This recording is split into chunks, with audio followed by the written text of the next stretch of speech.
الحمد لله نحمده ونستعينه ونستغفره ونعوذ بالله من شرور أنفسنا ومن سيئات أعمالنا من يهده الله فلا مضل له ومن يضلله فلا هادي له ونشهد أن لا إله إلا الله وحده لا شريك له ونشهد أن سيدنا وسندنا وحبيب قلوبنا ومولانا محمدا عبده ورسوله أرسله بالحق بشيرا ونذيرا وداعيا إلى الله بإذنه وسراجا منيرا فقال تعالى إن الذين فتنوا المؤمنين والمؤمنات ثم لم يتوبوا فلهم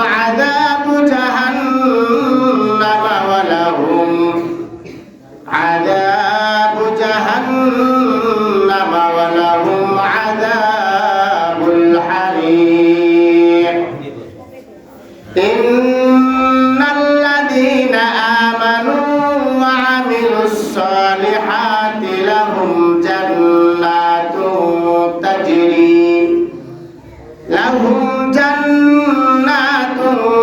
تجري من تحتها الأنهار ذلك الفوز الكبير إن بطش ربك لشديد وقال تعالى إن الله وملائكته يصلون على النبي يا أيها الذين آمنوا صلوا عليه وسلموا تسليما محبت الشريف সকলে জবান ছেড়ে দুরূদ ইব্রাহিম পড়ব আল্লাহুম্মা সাল্লি আলা মুহাম্মাদিন ওয়া আলা আলি মুহাম্মাদ কামা সাল্লাইতা আলা ইব্রাহিম ওয়া আলা আলি ইব্রাহিম ইন্নাকা হামিদুম মাজিদ اللهم بارك على محمد وعلى آل محمد كما باركت على إبراهيم وعلى آل إبراهيم إنك حميد مجيد اللهم صل على محمد وعلى آل محمد كما صليت على إبراهيم وعلى آل إبراهيم إنك حميد مجيد اللهم بارك على محمد وعلى آل محمد كما باركت على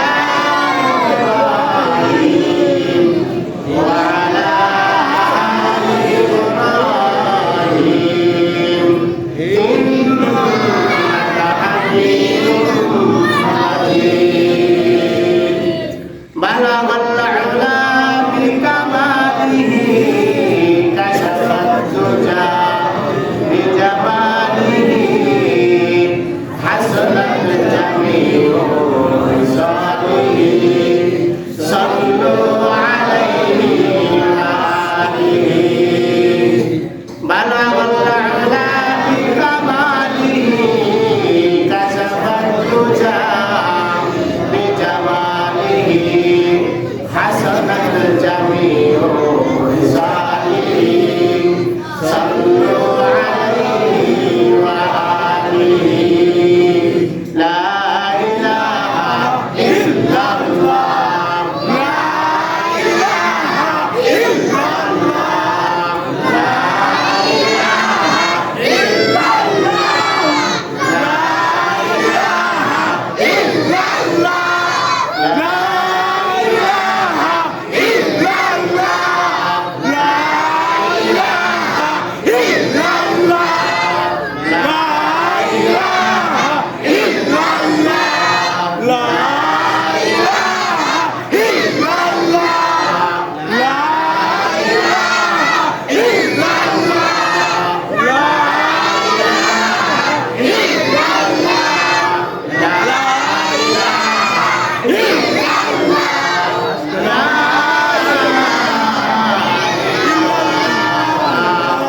إلا الله محمد رسول الله صلى الله عليه وسلم الحمد لله আল্লাহ তাআলা শানুহু দরবারে শুকরিয়া যে আল্লাহ তাআলা শানুহু আমাকে এবং আপনাদের সকলকে মহব্বত করে ভালোবেসে আল্লাহ তাআলা শানুহুর ঘরের মধ্যে পবিত্র ঘর মসজিদের মধ্যে আসার এবং বসার কিছু কথা বলার এবং শোনার তৌফিক দান করেছেন। এই জন্য জবান ছেড়ে কালিমাতে শুকর আদায় করি, সকলে বলে আলহামদুলিল্লাহ। আল্লাহ তাআলা শানুহু আমাকে এবং আপনাদেরকে এমন একটা রজনীতে মসজিদের মধ্যে আসার ব্যবস্থা করেছেন। সেই রজনী সম্পর্কে আল্লাহ তাআলা শানুহু হাদিস বলেন যে এই রজনী অনেক দামি একটা রজনী। এই রজনীতে আল্লাহ রাব্বুল আলামিন প্রত্যেকটা ইনসান আল্লাহ তাআলা শানুহুর যতগুলো মাখলুকাত আছে প্রত্যেকটা মাখলুকাতের দিকে মনোনিবেশন করেন, মনোনিবেশন করেন, তার মানে মন দেন। চিন্তা করেন একটা দিন আমাদের উস্তাদ বলতেন ইন্নাল্লাহা ইনদাহু ইলমুস সাআ ওয়া ইউনাজ্জিলুল গায়স ওয়া ইয়া'লামু মা ফিল আরহাম কামা তাদরি নাফসুম মাযা তাকসিবু গাদা। এই আয়াতে কালিমার মধ্যে চারটা বিষয়বস্তু আছে যেটা আল্লাহ তাআলা ছাড়া কেউ জানে না। আর এই দিনেই আল্লাহ রাব্বুল আলামিনের কথাগুলো বেশি বেশি করে মনে করানোর জন্য আয়াতে কারিমাটা পড়ে পড়ে আমাদেরকে বোঝাইতেন। আমাদের আসাদের ইকরাম যারা আছেন, উস্তাদ যারা আছেন, শিক্ষক যারা আছেন, আজকের রাত অনেক গুরুত্বপূর্ণ একটা রাত। এই মাস অনেক গুরুত্বপূর্ণ একটা মাস। যদি কোনো মুসলমান আজকে রাত সম্পর্কে জানতো অথবা এই মাস সম্পর্কে যদি জানতো তাহলে ওই মুসলমানের দ্বারা কোনো গুনাহ করা সম্ভব হতো না। গুনাহ তো করবেই না, আরো বরঞ্চ গুনাহ করলে গুনাহগারকে কিভাবে শায়েস্তা করতে হয় ওই ঈমানদার শায়েস্তা করে দিত। কিন্তু দুঃখের বিষয় হলো এই যে এই মাস সম্পর্কে আমরা মুসলমান খালি কোরআনের মধ্যে সীমাবদ্ধ, হাদিসের মধ্যে সীমাবদ্ধ রেখে দিয়েছি। যারা আমরা একটু জানি বলতে গেলে আমাদের কণ্ঠ রোধ করা হয়, আর একদল মানুষ এই কথাগুলোকে শুনতে চায় না। এই জন্য আমাদের কণ্ঠটাকে রোধ করে দেয়, বন্ধ করে দেয়, যেন মুসলমানের সন্তান কোরআন সম্পর্কে না জানে। বড় দুর্ভাগ্য আমাদের যে আমাদের যুব সমাজ অথবা আমরা মুসলমান হিসাবে যে 12টা মাস আল্লাহ তাআলা দিয়েছেন, এই 12টা মাসের নাম থেকে শুরু করে ফজিলত সম্পর্কে আমরা জানি না। এটা বড় একটা আফসোসের বিষয়, দুঃখের বিষয়। গুনাহ বাঁচা কিছু মুরব্বী পাওয়া যাবে যারা পরহেজগার, 5 ওয়াক্ত নামাজ পড়ে, তাদেরকে যদি জিজ্ঞাসা করা হয় তারা এই মাস সম্পর্কে তারা অবগত, তারা জানে, তারা এই মাস আসলে কি করতে হবে তারা ভালো করে জানেন। এরা যদি চলে যায়, দুনিয়া থেকে বিদায় নিয়ে যায়, আমার মনে হয় সামনের প্রজন্মগুলো আমরা যারা আছি, আমাদের সন্তান বা আরো যারা পরে আসবে, তারা এইগুলোকে একটা দেওয়ালি মনে করে নেবে যে বাপ দাদা সবে বরাত, সবে মেরাজ এইগুলো পালন করেছিল, তাই আজকে আমার পালন করতেছে আমরা, এমনটা সময় ভাববে। এখানে যারা আছেন, আমি কাউকে ছোট করার জন্য কোনো প্রশ্ন করবো না, কোনো কথা বলবো না। আমার কথা একমাত্র আল্লাহ তাআলা শানুর জন্য, আর আপনাদেরকে শ্রবণ করার জন্য, যেন আপনারা শুনে আমি সহ যেন আমল করতে পারি, এই উদ্দেশ্যে বলা। এই জন্য শুরু থেকে বলছি এমন যে কেউ মনে কষ্ট নেবেন না, কেউ কোনো কিছু কথা প্রশ্ন করলে বা জিজ্ঞাসা করলে। আমি আপনাদের অনেকের ছেলের বয়সী, আমি আপনাদের অনেকের নাতি ছেলের বয়সী, আমি অনেকের ভাইয়ের বয়সী, ঠিক কিনা বলেন? আমার ভুল হইতে পারে, তারপরেও বলছি এতটুকু যে যা কিছু বলবো আল্লাহ তাআলার জন্যই বলবো। আপনাদেরকে, আমাকেও যেন আল্লাহ তাআলা সেই কথাগুলো মানার তাওফিক দান করে, এই জন্যই বলবো ইনশাআল্লাহ। যেই কথাটা বলার জন্যই বলতেছিলাম, এই মাস সম্পর্কে আমরা কতজন ফজিলত সম্পর্কে কতজন জানি, রাসূল এই মাসে কি কি করেছেন, কি কি করতেন শাবান মাস পাইলে জানি আমরা? একেবারে পুরা বাচ্চা কয়েকজন মানুষ সারা আমরা সকলে বলতে পারি যে জানি না, জানি না, জানি না, ঠিক কিনা বলেন? অনেকে আমরা জানি যে এই মাসে 2টা রোজা আছে, অনেকে জানি এই মাসে 3টা রোজা আছে, অনেকে জানি এই মাসে একটা রাত খালি সেই রাতটা ইবাদত করতে হবে, আর হালুয়া রুটি খাইতে হবে, আতশবাজি ফুটাইতে হবে, পটকা ফুটাইতে হবে। যা ইহুদি খ্রিস্টান হিন্দুদের কালচার আমরা ঢোকায় নিয়েছি, এতটুকুই জানি না মুসলমান। আজকে রাতের যে করণীয় যে কাজ, এইটা পরে বলছি, কিন্তু আজকে যে রাতের জন্য বসেছি, যে মাস, এই মাসের ফজিলত অনেক বড় ফজিলত। যেমন আল্লাহ রাসূল সাল্লাল্লাহু আলাইহি ওয়াসাল্লাম যখন রজব মাস পাইতেন, রজব মাস যখন আসতো, তখন দোয়া করতেন, আল্লাহুম্মা বারিক লানা ফি রজব ওয়া শাবান ওয়া বাল্লিগনা রমাদান।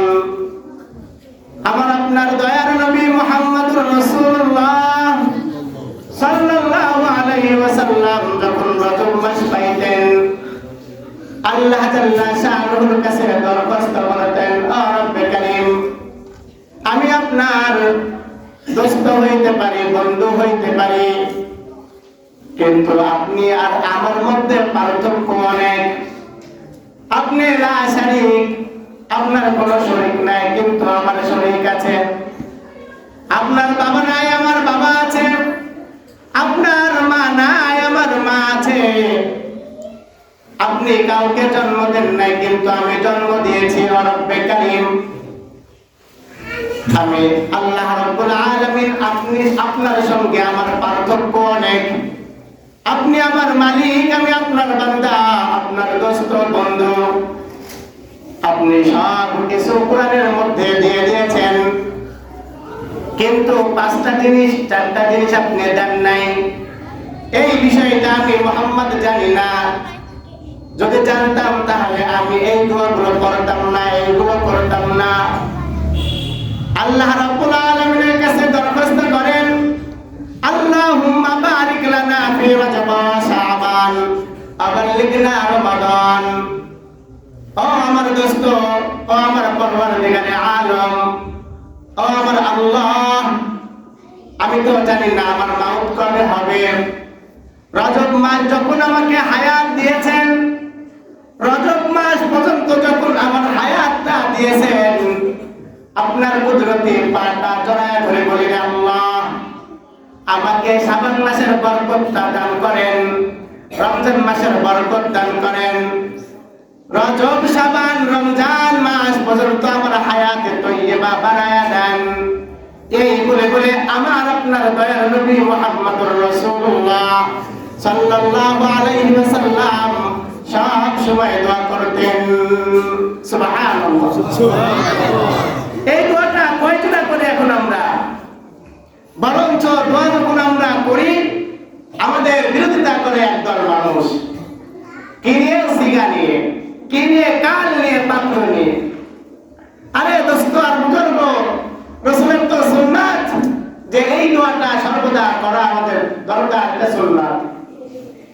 কারা করে? অল্প শিক্ষিত কিছু মানুষ আছে, তাও জেনারেল পড়ুয়া মানুষ, তাদের পকেটের মধ্যে একটা বাংলা বুখারী থাকে, ওই বুখারীটা নিয়ে আমাদের সঙ্গে খালি লাফালাফি করে।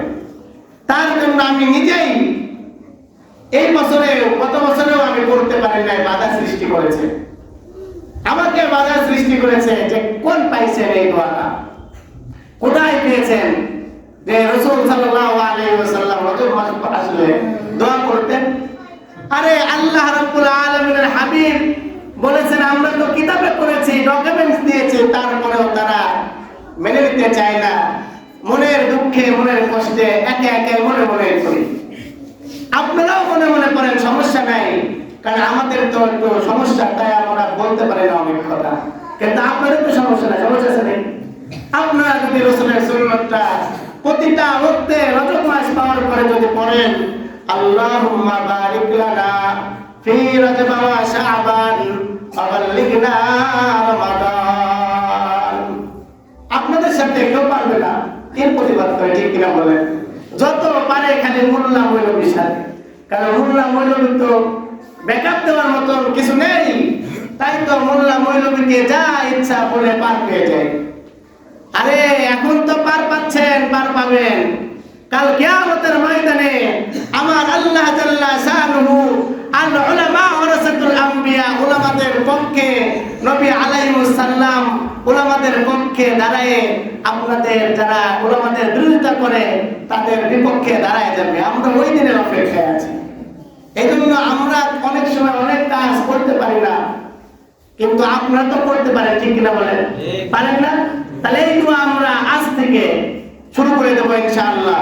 ইনশাআল্লাহ। আল্লাহুম্মা বারিক লানা ফি রজব ওয়া শাবান, বলেন আল্লাহুম্মা বারিক লানা ফি রজব ওয়া শাবান ওয়া বাল্লিগনা রমাদান। আয় রব্বে কারীম আল্লাহ, বলেন আমাদেরকে রজব মাস যখন দিয়েছেন, শাবান ও রমজান মাস পর্যন্ত হায়াত বাড়া যান। রজব, শাবান ও রমজানের বরকত আমাদেরকে দান করুন। আল্লাহুম্মা আমিন। আল্লাহ কবুল করেন।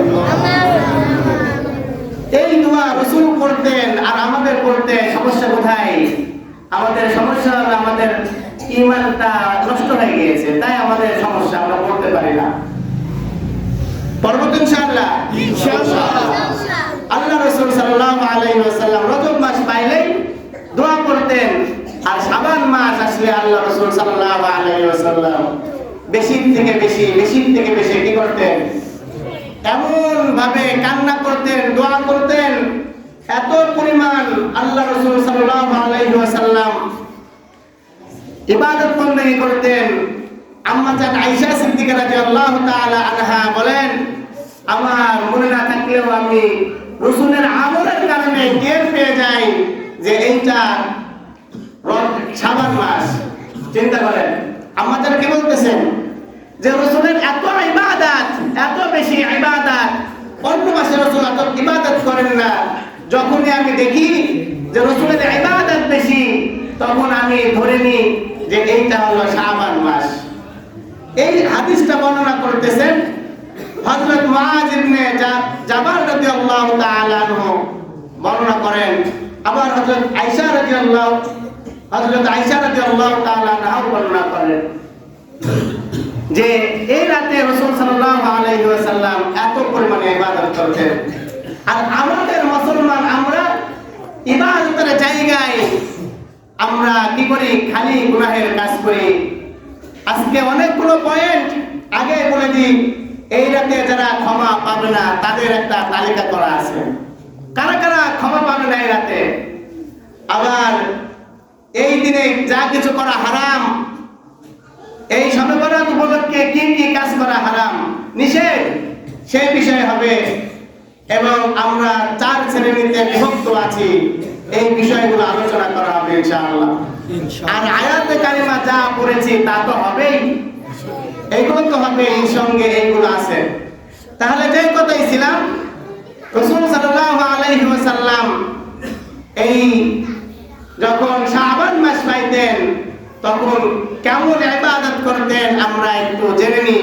মুআয রাদিয়াল্লাহু তাআলা আনহুর কাছ থেকে আমরা জেনে নিই। হযরত মুআয ইবনে জাবাল রাদিয়াল্লাহু তাআলা আনহু আল্লাহর রাসূল সাল্লাল্লাহু আলাইহি ওয়াসাল্লামের কাছ থেকে বর্ণনা করেন, মুহাম্মাদুর রাসূলুল্লাহ সাল্লাল্লাহু আলাইহি ওয়াসাল্লাম এই রজনী পাইলে কেমন কেমন কাজ করতেন। আল্লাহর রাসূল সাল্লাল্লাহু আলাইহি ওয়াসাল্লাম শাবান মাসের 15 তারিখ 14 তারিখ দিনটা শেষ হওয়ার সঙ্গে সঙ্গে যখন আল্লাহ রাব্বুল আলামিন মাগরিবের আযানের সময় যখন হয়ে যেত, রাসূল সাল্লাল্লাহু আলাইহি ওয়াসাল্লাম এমন ভাবে মনোযোগ দিতেন। আল্লাহ রাব্বুল আলামিন রাসূলকে দেখছেন, রাসূল আল্লাহকে দেখছেন। নবী আরবি আলাইহিস সালাম মাগরিবের নামাজ জামাতে আদায় করার পর দীর্ঘ সময় ধরে তাসবিহ তাহলিল করতেন আর দীর্ঘ সময় সিজদা করতেন। হযরত আয়েশা রাদিয়াল্লাহু তাআলা আনহা বলেন, আমি যখন নবী আরবি আলাইহিস সালাম নামাজ পড়তেছেন দীর্ঘ সময় ধরে, আমি মুহাম্মদুর রাসূলুল্লাহ সাল্লাল্লাহু আলাইহি ওয়াসাল্লামের দীর্ঘ সময় ধরে নামাজ পড়ার কারণে ভয় পেয়ে গেলাম। মনে হলো মুহাম্মদুর রাসূলুল্লাহ সাল্লাল্লাহু আলাইহি ওয়াসাল্লাম মারা গিয়েছেন, সিজদায় গিয়েছেন আর ওঠেন না, কোনো সারা শব্দ নাই। আম্মা জান ঘর থেকে বের হয়ে মসজিদে নববীর মধ্যে আয়েশা রাসূলের পায়ের গোড়ায় ঠোকা মারছেন। রাসূল সাল্লাল্লাহু আলাইহি ওয়াসাল্লামের আঙ্গুলগুলো যখন মারা দিয়েছেন তখন আয়েশা রাদিয়াল্লাহু তাআলা বুঝতে পারলেন যে না, রাসূল বেঁচে আছেন। রাসূল দ্রুতভাবে নামাজ শেষ করলেন। রাসূল নামাজ শেষ করে আয়েশা রাদিয়াল্লাহু তাআলা আনহাকে বলতেছেন, ও আয়েশা, তোমার কি মনে হইতেছে এমন আমি কি তোমার হক নষ্ট করতেছি? একটু গভীর চিন্তা করেন, হক নষ্ট করার কথা বললেন রাসূল। মাগরিবের নামাজের পর নামাজ জামাতে আদায় করার পর ঈশার নামাজের পূর্বে নবী আরবি আলাইহিস সালাম নফল নামাজ পড়তেছেন, লম্বা সময় ধরে সিজদা করতেছেন। আয়েশা রাদিয়াল্লাহু তাআলা আনহা বলেন, না ইয়া রাসূলুল্লাহ, আমি তো এইটা ভাবি নাই আপনি আমার হক নষ্ট করতেছেন। আল্লাহ রাসূল সাল্লাল্লাহু আলাইহি ওয়াসাল্লামকে বলতেছেন, আয়েশা, ইয়া রাসূলুল্লাহ, ইয়া হাবিবাল্লাহ, আমি চিন্তা করলাম মনে হয় আপনি দুনিয়া থেকে বিদায় নিয়েছেন, আপনার কোনো সারা শব্দ না পেয়ে আমি ঘর থেকে দৌড় দিয়ে চলে এসেছি। তখন আল্লাহ রাসূল সাল্লাল্লাহু আলাইহি ওয়াসাল্লাম বলেন, ও আয়েশা, আজকের রাত সম্পর্কে যদি আমার উম্মতরা জানতো, আজকের রাত সম্পর্কে যদি আমার উম্মতরা বুঝতো, তাহলে আমার উম্মতরা জিন্দেগিতে এই রাতে সিজদাবিহীন একটা বান্দাও থাকতো না। সুবহানাল্লাহ। খালি তাই নয় মুসলমান, আল্লাহ রাসূল সাল্লাল্লাহু আলাইহি ওয়াসাল্লাম বলতেছেন,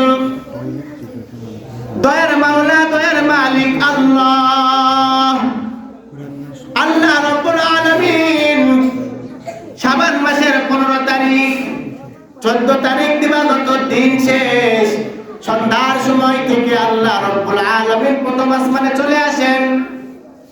প্রথম আসমানে আয়েশা আল্লাহ রাব্বুল আলামিন ডাকতে থাকেন, কে আছো আমার অসহায় বান্দা? আজকে আমার কাছে তোমরা যা চাইবা আমি আল্লাহ রাব্বুল আলামিন তোমাদেরকে তাই দিয়ে দেব। আল্লাহ রাব্বুল আলামিন বলেন, ও গুনাহগার বান্দা, আজকে আমার কাছে তওবা করবি রে বান্দা। তওবা করার সাথে সাথে আমি আল্লাহ রাব্বুল আলামিন তোমাদের প্রত্যেকের তওবা কবুল করে মাসুম বানায় দিব। আজকের রাতে এমন একটা রাত, বান্দা তুমি যদি তোমার অভাব হয়, অভাবের জন্য দোয়া করো, আমি তোমার অভাবটা দূর করে দিব।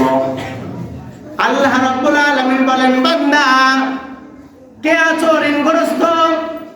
ঋণ আছে যার পাহাড় পরিমাণ দিন, আজকে আমার কাছে তোমরা চাও, আমি আল্লাহ রাব্বুল আলামিন তোমাদের সকল ঋণের বোঝাগুলো তোমার মাথার থেকে হটায় দিব। এই কথা আল্লাহ রাসূল বলেন। এমন করে ফজর পর্যন্ত সুবহে সাদিক মসজিদে মিনার থেকে যখন মুয়াজ্জিন শুরু করে আল্লাহু আকবার আল্লাহু আকবার আল্লাহু আকবার আল্লাহু আকবার, এমন আওয়াজ হওয়ার সাথে সাথে আল্লাহ জাল্লা শানুহু প্রথম আসমান থেকে আল্লাহ জাল্লা শানুর গন্তব্য যেখানে, ওই যে সপ্তম আসমান, ওই যে লাওহে মাহফুজ আরশে আজিমে আল্লাহ তাআলা চলে যান। আল্লাহর রাসূল বলেন, ও আয়েশা, যদি আমার উম্মতরা জানতো আজকের এই রাতে আমার মালিক আমার আল্লাহ প্রথম আসমানে হাজির হয়, তাহলে আমার উম্মতরা নিষ্পাপ হয়ে যেত যদি তারা মানতো। কিন্তু দুঃখের বিষয়, আমার একদল উম্মত মানবে আর একদল উম্মত মানবে না, আর ওই উম্মতের জন্য রাখা হয়েছে দাখিলুল জান্নাহ, আর ওই উম্মতের জন্য রাখা হয়েছে জাহান্নাম। আম্মা জান আয়েশা সিদ্দিকা রাদিয়াল্লাহু তাআলা আনহা বলেন, ইয়া রাসূলুল্লাহ, ইয়া হাবিবাল্লাহ, এই দিনে এই রাতে কতগুলো মানুষকে দুনিয়াবাসীকে ক্ষমা করা হয়। আল্লাহর রাসূল সাল্লাল্লাহু আলাইহি ওয়াসাল্লাম বলেন, মাত্র কয়েক শ্রেণীর মানুষকে বাদে সকল মানুষকে আল্লাহ রাব্বুল আলামিন মাফ করে দেন। সুবহানাল্লাহ, সুবহানাল্লাহ। কয়েকটা শ্রেণীর কথা আল্লাহর রাসূল সাল্লাল্লাহু আলাইহি ওয়াসাল্লাম বলেন, এই রাতে যাদেরকে ক্ষমা করা হবে না তারা হলো ওই সমস্ত আল্লাহ তাআলার নাফরমান বান্দা, ওই সমস্ত আল্লাহ তাআলার নাফরমান যারা আল্লাহ তাআলার সঙ্গে শরীক করেছে। আল্লাহ এক জানার পরেও, আল্লাহ এক মানার পর, বোঝার পর, তারপরেও মাঝারে যায় সিজদা করে, তারপরে যায় কবরের কাছে যায় চাই, এক কথায় আল্লাহ রাব্বুল আলামিনকে বাদে আল্লাহ তাআলা শানুর সঙ্গে যারা শরীক করে, ওই সমস্ত মুশরিকদের আল্লাহ তাআলা কখনোই আল্লাহ তাআলা এই রাতে মাফ করেন না, করবেন না। ও মুসলমান, আমরা যদি এমন কোন গুনাহ করে থাকি তাহলে আল্লাহ রাব্বুল আলামিন আশার বাণীও শিখাইছেন, আশার বাণীও আমাদেরকে দিয়েছেন। আমরা সেই আশার বাণী নিয়ে যদি খাস দিলে তওবা করি, আল্লাহ জাল্লা শানুহু দয়ার মাওলা, দয়ার মাবুদ, আমার আপনার মালিক রহমান রহিম নামে যে মালিকটা আছেন, আর তাকে যদি রাজি করাইতে পারি, তার কুদরতি পাক যদি জড়ায় ধরতে পারি, ও মুসলমান, মনে হয় আমার মনটা বলে আল্লাহ জাল্লা শানুহু আমাদেরকে মাফ করে দিতে পারেন। কিন্তু যে শরীক করেওয়ালা, যে শরীক করেছে, আল্লাহ তাআলা তাকে মাফ করবেন না। যদি আল্লাহ তাআলার সঙ্গে সে যদি একান্ত ভাবে, এমন ভাবে যদি আল্লাহ রাব্বুল আলামিনের কাছে ক্ষমা চাইতে পারে, তাওবা নসিহা করতে পারে, যদি তাওবা করতে পারে, তাহলে আমার আল্লাহ রাব্বুল আলামিন মাফ করে দিতে পারেন। যেমন আল্লাহ রাব্বুল আলামিনের একটা নবী মুসা কালিমুল্লাহ, বৃষ্টি হয় না মুসা আলাইহিস সালামের জামানার ঘটনা।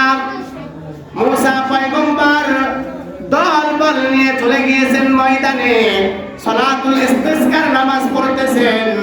নামাজ শেষ হলো, মুসা পয়গম্বর আল্লাহ তাআলার সঙ্গে কথা বলতেছেন, ও আল্লাহ, নবী হইয়া সালাতুল ইস্তিসকার নামাজ পড়লাম, বৃষ্টি দিলেন না কেন? আল্লাহ আপনি কেন বৃষ্টি দিলেন না?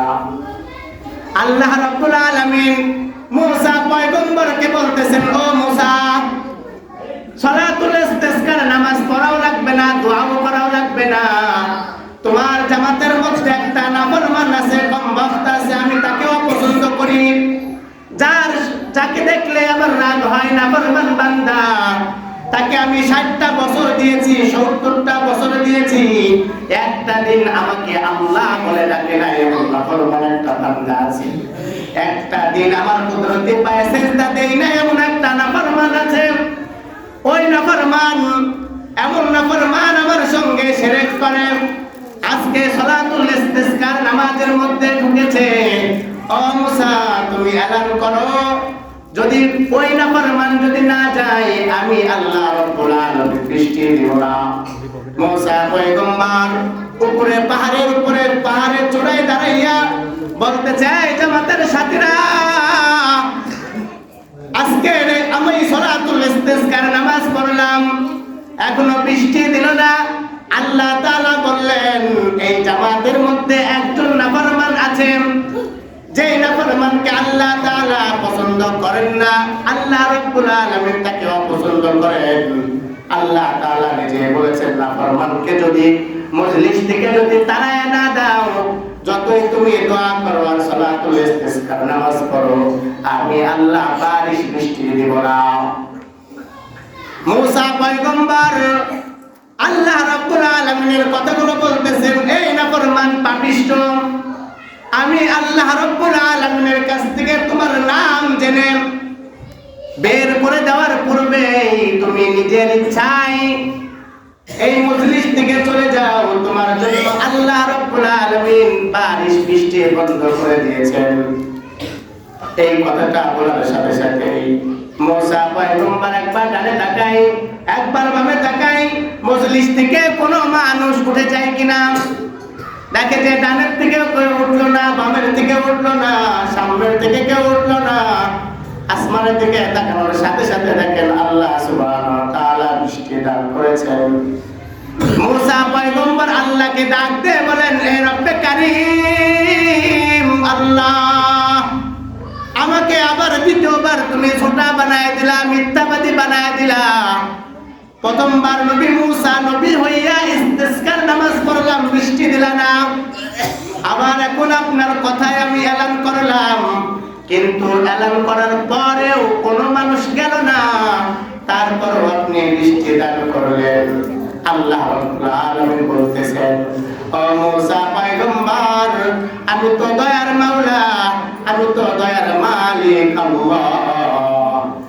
তুমি এলান করেছো, এলান করার সাথে সাথে কোন মানুষ তোমার মজলিস থেকে উঠে যায় নাই, কিন্তু আমার ওই গুনাহগার বান্দা, নাফরমান বান্দার সঙ্গে আমার কথা হয়ে গিয়েছে। আমার নাফরমান বান্দা আমার কাছে দরখাস্ত করতেছে, রে মালিক, ও রব্বে কারীম আল্লাহ, 60 বছর 70 বছর জিন্দেগি নিয়েছেন, একটা দিনও কুদরতি পায়ে সিজদা করলাম না, আল্লাহ বলে ডাকলাম না, নাফরমানি করেছিলে আল্লাহ।